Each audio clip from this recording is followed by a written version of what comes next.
जय हिंद साथियों, मैं आपका दोस्त रमान अपनी इस यूट्यूब चैनल रमाना के चैनल में फिर से दिल स्वागत करता हूं।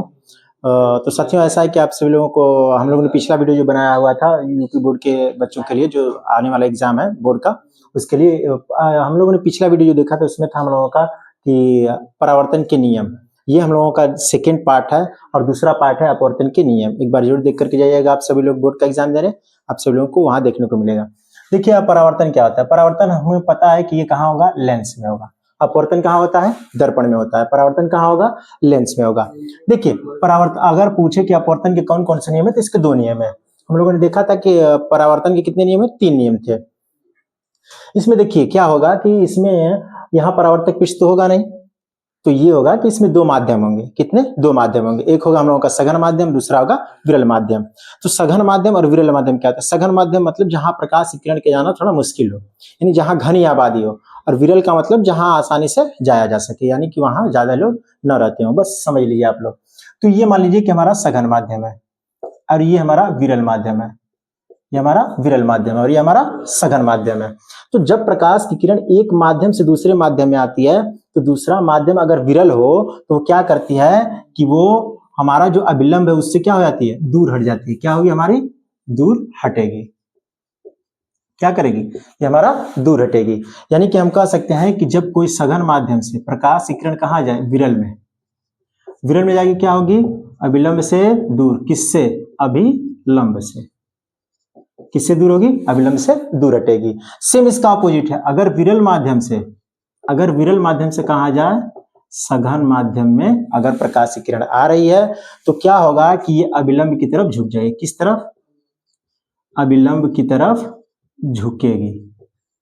किसकी तरफ, अभिलंब की तरफ। यानी कि अगर इस माध्यम से आ रही है सघन माध्यम से, तो प्रकाश जाना कहाँ चाहिए, यहां।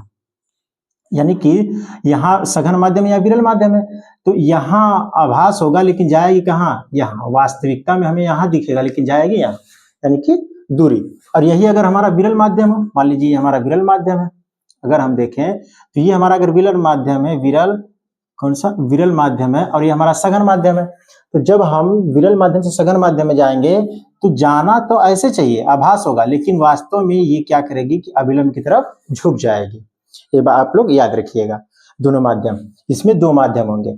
तो इसका नियम देख लेते हैं। तो आएगा अगर एग्जाम में, तुम लिखेंगे आपतित किरण, अपवर्तित किरण एवं अभिलंब तीनों एक ही बिंदु पर स्थित होते हैं। ये तो सेम है। यानी कि आपतित किरण और क्या होगा, हमारा अपवर्तित किरण। देखिए उसमें परावर्तित किरण था क्योंकि परावर्तन के बाद जा रहा था। एक बात याद रखिएगा, इसमें ज्यादा कंफ्यूजन होता है।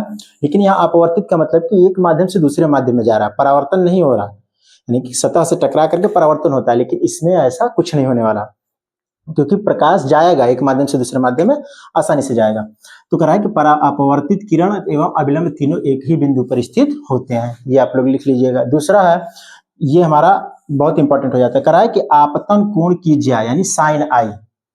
आपतन कोण की ज्या यानी जो आने वाला कोण है, इसकी ज्या जो होगी अपवर्तन कोण की ज्या, साइन आर, यानी रिफ्लेक्टेड रे यहाँ है, ठीक है। दोनों का अनुपात एक नियतांक के बराबर, यानी कांस्टेंट होगा दोनों का। यही नियम हमारा कहलाता है sine i equal to sine r. ये हमारा किसका नियम है, स्नेल का नियम। किसका नियम है, स्नेल का नियम हम इसको कहते हैं। कह रहा है कि जिसे पहले माध्यम के सापेक्ष दूसरे माध्यम का अपवर्तनांक, अपवर्तनांक का मतलब क्या होता है, भटका। कोई प्रकाश की किरण कितना भटक रहा है, इसी को हम अपवर्तनांक कहेंगे। एक बात आप लोग याद रखिएगा, अपवर्तनांक का मतलब है भटकाव। प्रकाश जितना भटकेगा उसका अपवर्तनांक उतना ही ज्यादा होने वाला है। कहते हैं यह स्नेल का नियम है। बिल्कुल स्नेल का नियम समझ में आया, sine i equal to sine r. हम कह सकते हैं इसका, देखिए दूसरे के सापेक्ष पहले का अपवर्तनांक, यानी कि अपवर्तनांक है तो कह रहा है कि माध्यम एक में प्रकाश का वेग। अगर पूछे कि प्रकाश का अपवर्तनांक का फार्मूला क्या होगा, तो हम कहेंगे कि माध्यम एक के प्रकाश का वेग, यानी पहले माध्यम में जो प्रकाश का वेग है, बटा के दूसरे माध्यम में प्रकाश का वेग, इसके होगा। देखिए इसको हम कर सकते हैं। फिर हमारा निरपेक्ष अपवर्तनांक एक होता है। निरपेक्ष अपवर्तनांक जो होगा वो प्रकाश का वेग होगा c, यानी कितना होता है 3 × 10⁸ मीटर प्रति सेकेंड होता है। ये हमारा फिक्स है। इसके बाद हम कहेंगे माध्यम में प्रकाश का वेग, यानी कितने माध्यम से वो प्रकाश जा रहा है, इसको हम यहाँ लिख करके निरपेक्ष हम अपवर्तनांक आसानी से निकाल सकते हैं। तो देखिए एक बार फिर से हम लोगों को आप लोगों को बता दें, देख लीजिए क्या था अपवर्तन। अपवर्तन कहाँ होगा? लेंस में होगा। अपवर्तन का पहला नियम हम लोग देखे थे कि आप क्या था हमारा? आपतित किरण, अपवर्तित किरण और अभिलंब तीनों एक ही बिंदु पर होंगे। इसमें दो माध्यम होंगे। कितने माध्यम होंगे? दो माध्यम होंगे। एक सघन होगा, दूसरा विरल माध्यम होगा। अगर सघन माध्यम से विरल माध्यम में कोई प्रकाश की किरण जाती है तो क्या होगी? अभिलंब से दूर हट जाएगी। लेकिन सेम अपोजिट है, अगर विरल माध्यम से सघन माध्यम में जाएगी तो अभिलंब के सामने यानी अभिलंब की तरफ झुक जाएगी। यह बात याद रखिएगा। दूसरा नियम हमारा था कि आपतन कोण की ज्या यानी कि साइन आई और अपवर्तन कोण की ज्या साइन आर क्या होगा? ये अनुपात नियतांक होगा यानी कांस्टेंट होगा दोनों का अनुपात, जिससे पहले माध्यम के सापेक्ष दूसरे माध्यम का अपवर्तनांक कहते हैं। अपवर्तनांक का मतलब क्या हुआ? हम लोग आपको बताएं कि भटकाव यानी कि प्रकाश कितना भटक रही यही हुआ। तो इसका हम फार्मूला लिखेंगे कि दूसरे के सापेक्ष पहले का अपवर्तनांक यानी कि प्रकाश का वेग v1 माध्यम में प्रकाश के किस माध्यम से हो जा रही है उसका वेग, यानी सघन माध्यम है कि विरल माध्यम, उस हिसाब से प्रकाश का वेग। फिर निरपेक्ष का अपवर्तनांक हम कहेंगे। निरपेक्ष का मतलब हुआ कि जब हम प्रकाश का वेग के हिसाब से उसको कैलकुलेट करेंगे। इसमें करा है कि प्रकाश का वेग जो होता है उसके अपान प्रकाश का वेग यानी माध्यम में प्रकाश का वेग है। तो साथियों आप सब लोगों को कैसा वीडियो लगा जरूर बताइएगा। हम लोग अगला वीडियो जल्दी डालने वाले हैं, हर एक टॉपिक को लेकर के हम आएंगे। आप लोग उम्मीद रखिए, आप सब लोग घबराने की कोई जरूरत। तो आप सभी लोग कमेंट में जरूर बताइएगा कि आप सब लोगों को वीडियो कैसा लगा, और चैनल को सब्सक्राइब भी कर लीजिएगा आप सभी लोग, ताकि हम लोगों का परिवार जो है और बढ़े।